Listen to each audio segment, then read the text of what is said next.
अस्सलाम वालेकुम। साइफ़र की कहानी इमरान ख़ान की ज़ुबानी। पाकिस्तान की जब तारीख़ लिखी जाएगी तो मेरे ख़्याल में अब वो दो हिस्सों में होगी कि एक हिस्सा होगा रिजीम चेंज और साइफ़र से पहले का पाकिस्तान, और एक होगा रिजीम चेंज और साइफ़र के बाद का पाकिस्तान।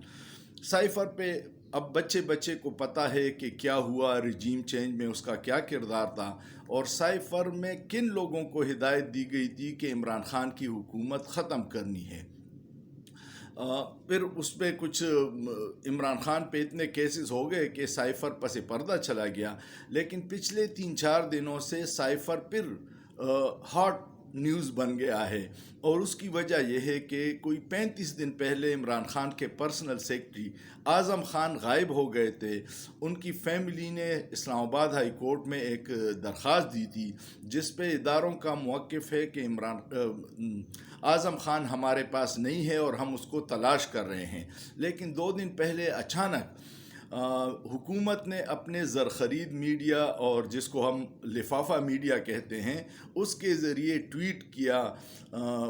एक प्रोपेगेंडे का एक तूफ़ान आया कि जी आज़म ख़ान इमरान ख़ान के ख़िलाफ़ वादा माफ़ गवाह बन गया है, और अब उसने साइफ़र की झूठी कहानी का चट्टा कट्टा खोल दिया है।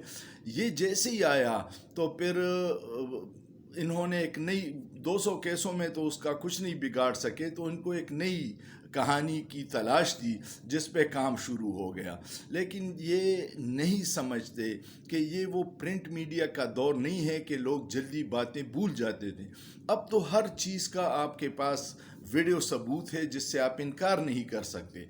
ये जब आया उसमें कामरान शाहिद और हामिद मीर को जो व्हाट्सएप पे मैसेज मिला था वो सिरे से वो बयान ही नहीं था, जिससे उनकी अपनी क्रेडिबिलिटी भी तबाह हो गई। और उसके बाद वज़ीर दाखिला ने प्रेस कॉन्फ्रेंस की कि साइफ़र गुम हुआ है और अब FIA उसकी तहकीकात करेगी।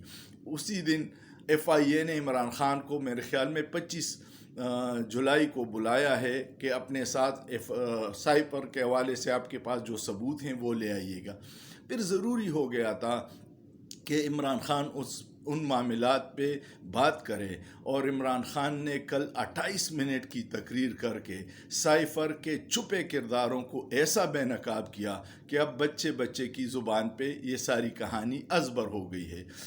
साइफ़र की शुरुआत कहाँ से हुई? ये मामला तो प्लानिंग हो रही थी, लेकिन इमरान ख़ान ने कहा है कि जनरल बाजवा से जब मैं ज़िक्र करता तो वो इनकारी होता, और फिर इमरान ख़ान ने जब दौरे रूस किया तो दौरे रूस में इन सारे इदारों, शख्सियात, पुराने सफारतकारों की इनपुट शामिल थी कि इमरान ख़ान को दौरे रूस ज़रूर करना चाहिए जिससे हमें फ़ायदा होगा। वसाइल वहाँ पे बहुत ज़्यादा हैं, हमें तेल की मद में, टेक्नोलॉजी की मद में रशिया से मदद लेनी चाहिए। इमरान ख़ान जैसे ही रूस पहुँचे उसी रात रूस ने यूक्रेन पे हमला किया और उनको ये पता नहीं था। बाखबर साफ़ी कहते हैं कि इमरान ख़ान ने अपने साथियों से मशवरा किया और उन्होंने कहा कि जनरल बाजवा जो पाकिस्तान में हैं उनसे राय ली जाए। फिर जनरल बाजवा साहब को फ़ोन मिलाया गया और जनरल बाजवा साहब ने कहा कि मैं आपको थोड़ी देर बाद कॉल करता हूँ। थोड़ी देर बाद उन्होंने कॉल किया तो उन्होंने कहा कि हमने अपनी सीनियर मिलिट्री लीडरशिप से बात की है और उन सब का ये कहना है कि आप ये मुलाकात कर ले सदर पुतिन से और दौरा जारी रखिएगा। दौरा जारी रखा। उस पे मगरबी मीडिया में तनकीद भी हुई कि एक ऐसे वक्त में जब यूक्रेन पे हमला रशिया ने किया, इमरान ख़ान को ये दौरा मनसूख करना चाहिए था। लेकिन इमरान ख़ान ने सदर पुतिन से मुलाकात की जिसको उन्होंने बहुत अप्रिशिएट किया। जब वापस आए तो फिर मामलात और बिगड़ने शुरू हो गए। एक किरदार है हुसैन हक्कानी। ये वही किरदार है जो मेमो गेट का मरकज़ी मुलजिम है, और सदर जरदारी के दौर में ये अमरीकी सफ़ीर था, और इसने फिर जरदारी ने उसके ज़रिए अमरीकी इंतज़ामिया को ये पैगाम पहुंचाया था कि पाकिस्तानी फ़ौज मेरे ख़िलाफ़ कार्रवाई कर रही है तो मुझे बचाइए। ये सारी बातें रिकॉर्ड पे है, मैं सिर्फ आवाम के लिए दोहरा रहा हूँ। ये जब स्कैंडल आया तो नवाज़ शरीफ ने काला कोट पहना और सुप्रीम कोर्ट इसके ख़िलाफ़ चला गया। जनरल कियानी उसके पीछे था और जरदारी हुकूमत पे बड़ा प्रेशर डाला गया।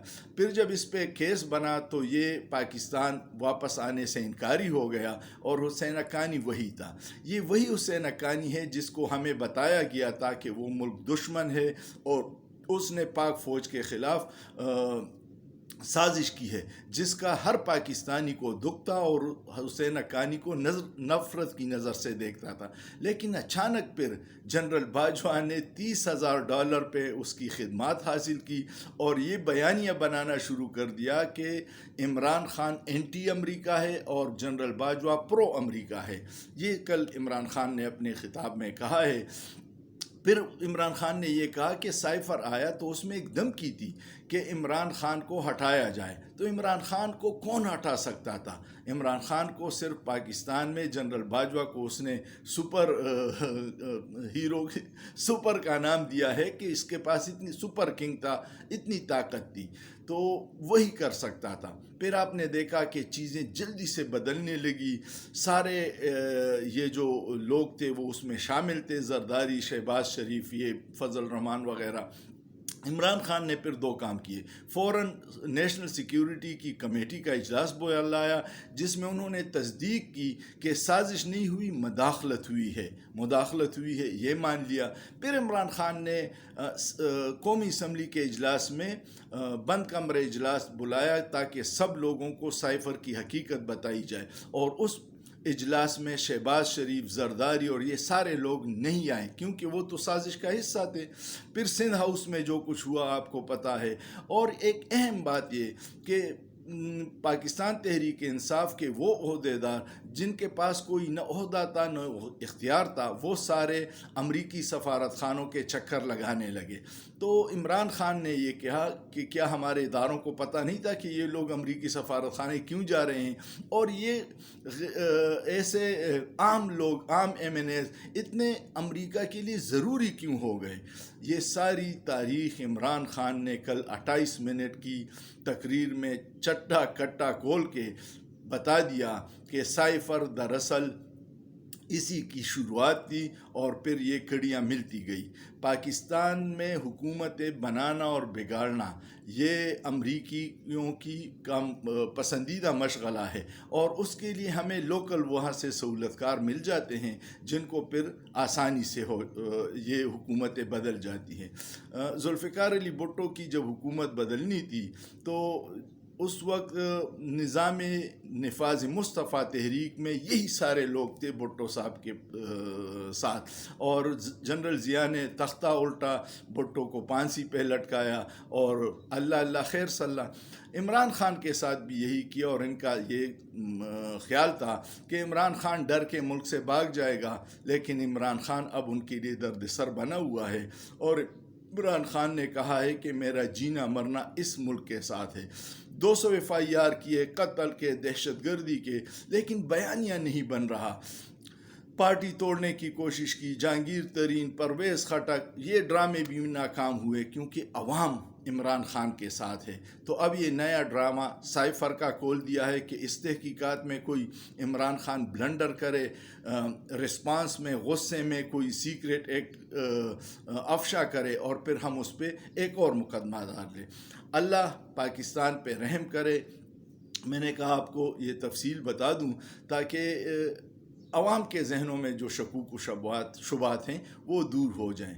उम्मीद है आपको ये वीडियो पसंद आई होगी। वीडियो पसंद आए तो मेरे YouTube channel Anees Khan official को सब्सक्राइब कीजिएगा, इस पे कमेंट कीजिएगा, लाइक कीजिएगा, दोस्तों के साथ शेयर कीजिएगा और सोचिए, सोचना जुर्म नहीं है।